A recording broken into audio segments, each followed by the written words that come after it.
Hi friends, কেমন আছেন সবাই? হানি ফ্রেন্ড চ্যানেলের একটি নতুন ব্লগে আপনাদের স্বাগত। তো এখানে দেখতেই পাচ্ছেন ম্যারিনেট করা কিছু চিকেন নিয়ে নিয়েছি, 750 গ্রাম মতো, টক দই, মিঠা আতর, কেওড়া জল, গোলাপ জল, সর্ষের তেল, লবণ আর গোলমরিচ বেটে ওটাকে ম্যারিনেট করে নিয়েছি। আর এখানে কিছু এলাচ, দালচিনি, লবঙ্গ, তেজপাতা, জিরে, চিনি এগুলো নিয়েছি। একটু চাল ভিজিয়ে নিয়েছি, তার মানে বুঝতেই পেরেছেন আজকে কি রান্না হবে। আর এদিকে টমেটো কুচি, লঙ্কা কুচি, আদা রসুন বাটা এগুলিকে নিয়ে নিয়েছি। আর কড়াইতে এদিকে আমি লাল লাল করে একটু আলুটাও ভেজে নিয়েছি। তো সকাল থেকে কাজ করতে করতে মনেই হয়নি যে আজকে বিরিয়ানি বানাবো, কিন্তু মেয়ে বলল যে বিরিয়ানি খাবে। তো এদিকে আমার তেলটাও গরম হয়ে গেছে। দেখুন, তেলের মধ্যে আমি দিয়ে দিয়েছি আমার খাড়া মশলাগুলো, আর এর মধ্যে দিয়ে দিচ্ছি 4-5টা মতো কাঁচা লঙ্কা। একদম ইজি প্রসেসে বিরিয়ানিটা রান্না হবে, কোনো রকমভাবে এটা সেটা দেয়া যাবে না, কেননা বাচ্চাদের খাওয়ার জন্য যেভাবে হয় সেইভাবেই বানাবো।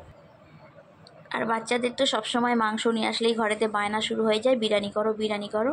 তো এই রোজ রোজ বিরিয়ানি করতে গিয়ে সেই স্পেশাল বিরিয়ানির ব্যাপারটাই আমার কাছ থেকে যেন চলে যাচ্ছে দিন দিন। তো যাই হোক বন্ধুরা, এদিকে আবার দেখুন আমার পেঁয়াজটা লাল হয়ে গেল, তার মধ্যে একটু রসুন বাটাও দিয়ে দিয়েছি। এরপরে দিয়ে দেবো আদা বাটা। আর আমাকে কমেন্টস করে জানাবেন বন্ধুরা, আপনাদের বাড়িতে আজকে কি কি রান্না হচ্ছে।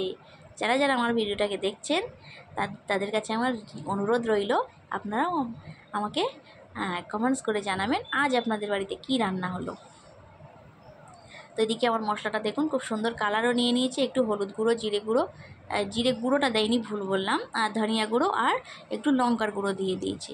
আর জিরেটাকে আমি দেবো, ওটাকে আমি বেটে রেখে দিয়েছি, ওটাকে আমি বেটে দেব। তো এই দেখুন আমি জিরেটাকে বেটে দিয়ে দিচ্ছি। তো প্রায় আমার মশলাটা হয়ে গেছে, শুধু জিরের কাঁচা গন্ধটা চলে গেলেই হলো, তাহলে আমার মাংস রান্নার জন্য যে মশলাটা রেডি হয়ে যাবে। আর তখন একটুখানি বন্ধুরা বলতে না ভুলে গেছিলাম, আমি ওই মাংসটা যখন ম্যারিনেট করেছিলাম ওর মধ্যে না আমি 1 চা চামচ মতো বিরিয়ানি মশলা আর 1 চা চামচ মতো একটু ওই চিকেন মশলা আমি ওর মধ্যে কিন্তু ম্যারিনেট করে রেখে দিয়েছি। এই দুটো মশলার ব্যাপারটা আমি তখন বলিনি, ভুলে গেছিলাম। আর তেলটাও আজকে একটু বেশি পড়ে গেছে, দেখতেও বেশ ভালো লাগছে ম্যারিনেট করা চিকেনটাকে। তো এবারে চিকেনকে আমি কড়াইতে দিয়ে দিই।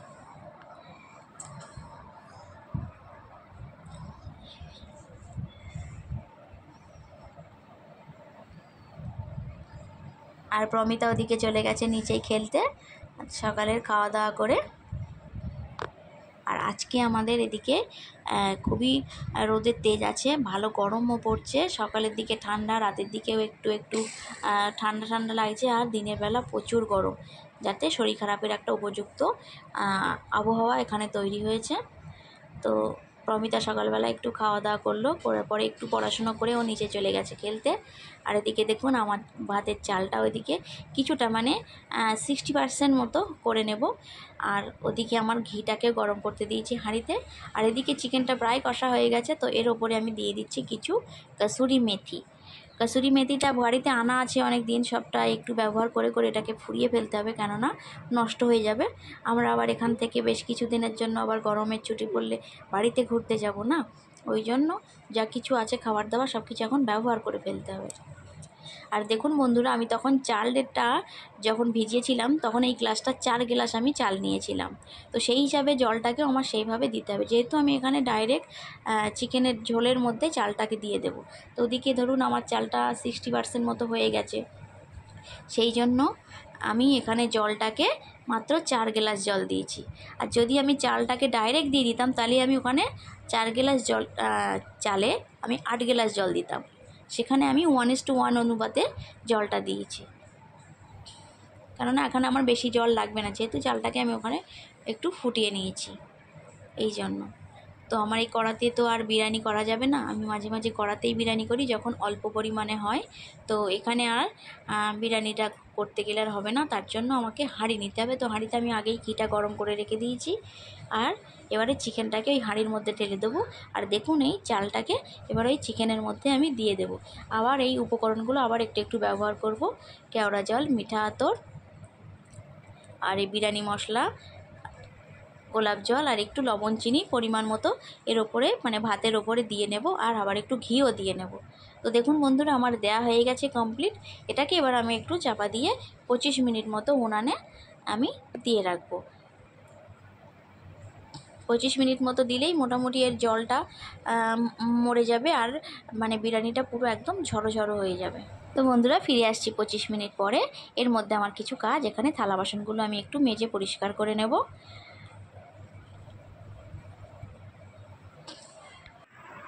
চলুন এবারে তাহলে রমিতাকে ডেকে আনি। 12:30 বেজে গেছে, ওকে একটু চান করানোরও দরকার আছে। কোথায় খেলা করছে খুঁজে আসি ওকে।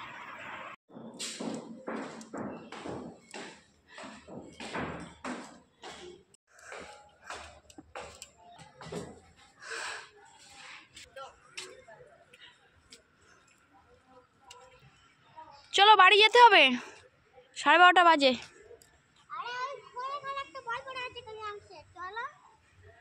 আবার এখানে বল কুড়ুতে আসতে হবে আমাকে, বাপরে।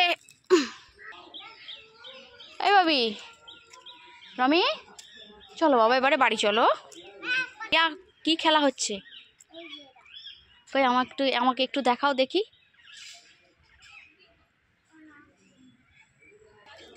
ফুল নামে খেলা হচ্ছে, ওখানে বল ঢুকে গেছিল, ওটাই বোতলটাকে ফেলে দিতে হবে।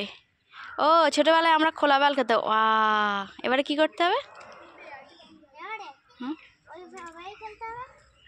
না, খেলার নিয়মটা তোমরা ঠিক এখনো জানো না। 7টা খোলা দিয়ে আমরা খেলতাম ছোটবেলায়, বল দিয়ে মারবো, তারপরে খোলাগুলো পড়ে যাবে, তারপর যে যার মতো পালাবে, বল দিয়ে যার গায়ে লেগে যাবে সে আউট। আর ওই খোলাগুলো ফাঁকে ফাঁকে এসে গুছিয়ে যেতে হবে। আপনারা কেউ খেলেছেন বন্ধুরা এরকম খোলা বল? যারা যারা খেলেছেন প্লিজ আমাদেরকে একটু কমেন্টস করে জানাবেন। এই তুই এবার বাড়ি চল প্রমিতা, শিগগিরি চলো বাবা, চলো 12:30 বাজে, চলো স্নান করতে হবে তো। সে কখন থেকে এসছো খেলতে বাবা? যাও যাও শু পড়ে না, যাও যা না রে, শিগগিরি যা, যাও শু পড়ে নাও, চলো স্নান করতে হবে, খাওয়া দাওয়া করতে হবে, চলো বাবা 12:30টার ওপরে হয়ে গেছে।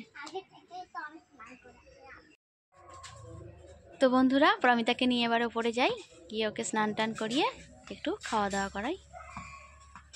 চলো কাবিয়াংশ, বাই বাই করো, বাই। চলো চলো। তো দেখুন বন্ধুরা চলে এলাম বিরিয়ানিটা দেখতে, একটু ঝাঁকিয়ে নিয়েছি হাঁড়িটা, তো বিরিয়ানিটা দেখতে এমন হয়েছে। তো আমার বিরিয়ানি রেডি, চলুন এবারে আমরা খাওয়া দাওয়া করে নিই। তো বন্ধুরা ব্লগটি আর বড় করব না, আজকে এই পর্যন্তই থাক। ভালো লাগলে একটা লাইক করে দেবেন। আজকের মতো আসি, সবাই সুস্থ থাকবেন, ভালো থাকবেন, টাটা।